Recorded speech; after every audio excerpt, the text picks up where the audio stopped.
We have hit 10,000 subscribers on the OC Avery YouTube channel. We've got my new 10,000 subscriber plaque here, and a big way to say thank you to every single one of you who has supported the channel by subscribing and regularly watching our videos is that we've got a giveaway of a £50 direct bird products voucher, which you can enter via the link in the description to this video. And also we've got a new line of merch soon available for pre-order, so make sure to keep an eye on our Instagram and Facebook to find out more details. Hi everyone, welcome back to OC Avery for another video today. I hope you're all doing well. Well, today we're going to be looking at the mule and hybrid pairs that we've got for the 2023 breeding season. Yes, it's only November, but now is a perfect time to make up your mule and hybrid pairs for the coming season. This means that we can bond the birds together and hopefully we might have a better chance of producing some young come the breeding season. So today we're going to have a look through my 5 pairs and some other options which I'm going to let you guys decide today. So make sure to follow along throughout this video. We've got some fantastic birds to look at today and I hope you all enjoy.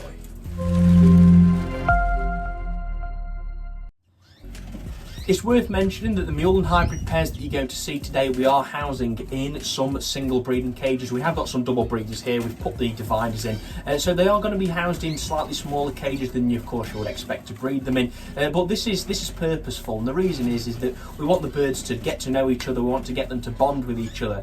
They need to interact, otherwise they're not going to bond and they're not going to be comfortable with each other come breeding season. So these are approximately 2 feet long, approximately 12 inches back, and about maybe 14 to 16 inches high, so it's a good sized cage to have them in throughout the winter. They don't need a giant cage, especially through the winter. We want them to conserve their energy stores to deal with the cooler temperatures which we're hopefully, well, possibly going to experience in sort of December sort of time, and this should give us a good chance of breeding some mules come spring. We're first going to begin with the mule pair in the far corner. So what we have here is the new red factor hen that we actually brought back from the Newark show. She is a 2022 bred bird. She is a young bird. I know there was some debate whether or not she actually was, because she has coloured flight feathers. I'm led to believe that she was probably colour fed in the nest possibly.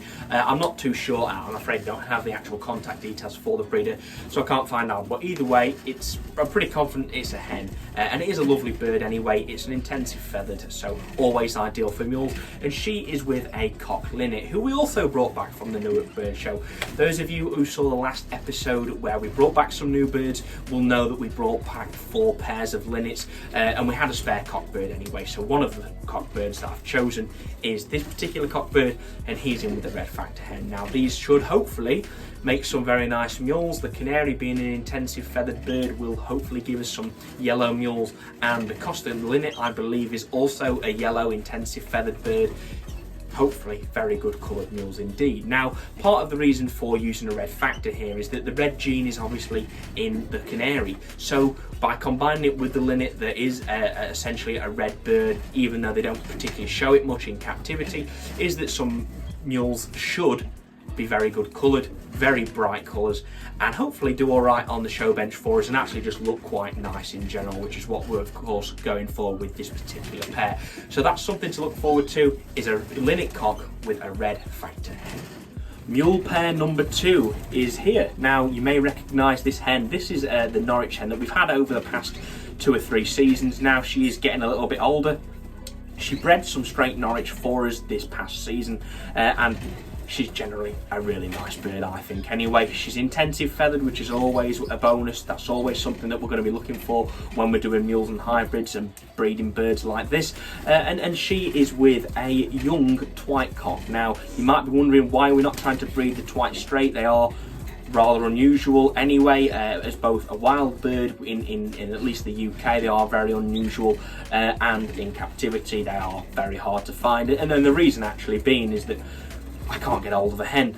We have got a hen that we bred, which is actually his sister, and we have got a cockbird unrelated to put them with, so we'll have a pair of twites next year, but sadly we won't have be able to have any more than that because we won't be able to source the hens, which is hence why he's with a canary hen. So we're going to be going for some twite mules. Now I do believe the twite cock is a buff bird. The Norwich is, of course, a intensive bird, so hopefully should produce us some nice twite mules. And this is an example that I actually have. This is a buff twite mule. It was bred obviously using a normal twite and I believe a Norwich, possibly a Norwich cross. The head isn't gigantic on it, which is why I'm thinking possibly not pure Norwich. But yeah, this is a twite mule. It's a buff bird. It is a flighted bird. I believe it's 2 or 3 years old now.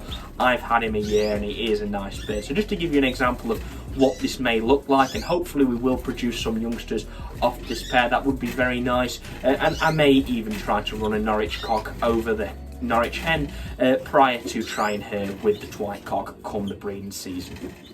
Over in the far corner here we have a Siskin Mule Trio. Now this is something that I've yet to try. He's actually trying to trio a pair of birds anyway, especially trying to do mules, but I believe this is a good opportunity to do so, which I will now explain. So we have a brown pastel Siskin cockbird. I believe it's a buff bird, possibly an intermediate. We brought him back from Stafford for the single purpose of muling. We won't be trying any European Siskins, at least I don't plan on doing, for next season.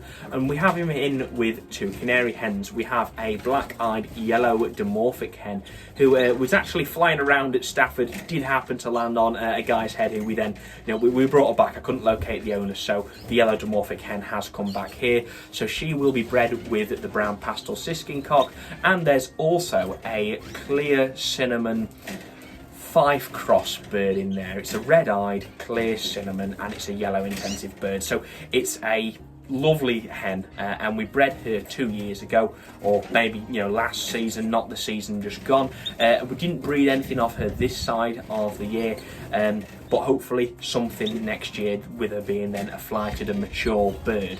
So I'm hoping that this pair will produce us a real mix. I think with the yellow dimorphic hen they're going to produce us probably normal looking mules that might come out a little bit mutation-y, considering we have a brown pastel, but it's the yellow intensive clear cinnamon which I expect to produce as mutation mules in both cocks and hens. Should hopefully be intensive Siskin mules in brown and possibly brown pastel. So a really nice pair, and the reason for doing a trio is Siskin cocks can be notorious for being a pain, and I won't elaborate any further on that, other than they're a pain, and they like to smash eggs, they like to torment hens, they like to kill chicks. Don't really know why. I've never had a good experience with Siskins through fathers actually raising the chicks or getting involved. Usually I'll put the cockbird in, he'll fertilise the eggs and then he's straight back out because he's going to cause more problems. And that's exactly why we've gone for a trio, is that we aren't going to be leaving the Siskin cock with the canary hens when they are actually sat on eggs, let's hope. So we're going to be moving him over with one hen and then another hen. So that's why we've gone for 2, and hopefully that should keep him a nice busy bird for the breeding season. Hopefully we will also breed a nice number of birds off him. And I do think they are getting on rather well at the moment. They are feeding each other, as I do keep seeing. He's feeding both hens, and they are quite keen to sit next to him when roosting on the perches at night. So good signs there from our Siskin Mule pair. A pair of birds you may recognise that we had last season and they are going to be continuing for next season is our European greenfinch cock with a Siberian bullfinch hen. Now, we bred both these birds in the 2021 breeding season. The Siberian bullfinch hen was actually reared under canaries, so she is a lot more settled in a cage, and she's doing really well, which is lovely to see. And this pair did actually produce us some full eggs. If you did watch the Breeding British Birds series over the spring and summer, we had 2 or 3 full eggs from this pair. However, sadly, none of them got to a stage where they could hatch. So we'll be trying them again, of course, as you would expect, especially a pair that are notoriously difficult to breed, and we've got them sort of clicking. Let's hope that next season will be more of a success story for them. So that is a European greenfinch cock with a Siberian bullfinch hen. Beautiful pair. I think the cockbird is probably an intermediate bird, and probably the same for the hen, to be honest. I don't think either of them are yellows, but I can't say that they're buffs either. Not too sure, but either way, I'm happy and we'll be keeping them on for the next season. In the 2022 breeding season, it's this pair of birds that were completely unplanned, yet actually produced us the most success, I guess. We've got a lesser RedPoult cock here with a bullfinch hen, and that's an English bullfinch hen, a native bullfinch hen, just by the way.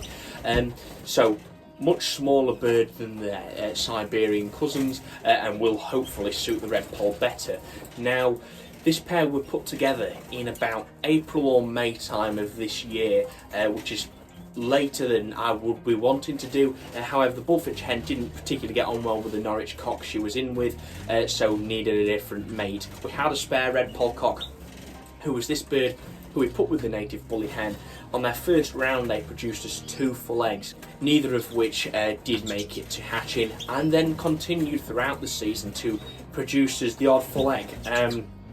And again, we didn't have a lot of luck with them this season in getting them to actually hatch, but it was a really good sign that we've got a pair that were compatible, and that is exactly why they're going to be on for the next season. Now, the RedPoult cock isn't a first choice bird at all.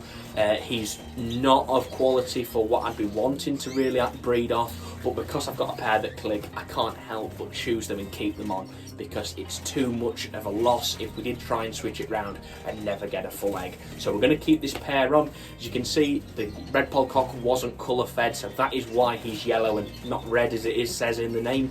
And there you are. So a really successful pair for us last season, and hopefully, let's hope we get further with them come the next breeding season. So that is a lesser RedPoult with an English bullfinch. So they are the 5 mule and hybrid pairs that we've decided for the 2023 breeding season. However, we have got an option which is up to you subscribers. What do you think of this pair? So I'm going to go and show you a bird now, and I'd like you guys to decide what shall I pair it with.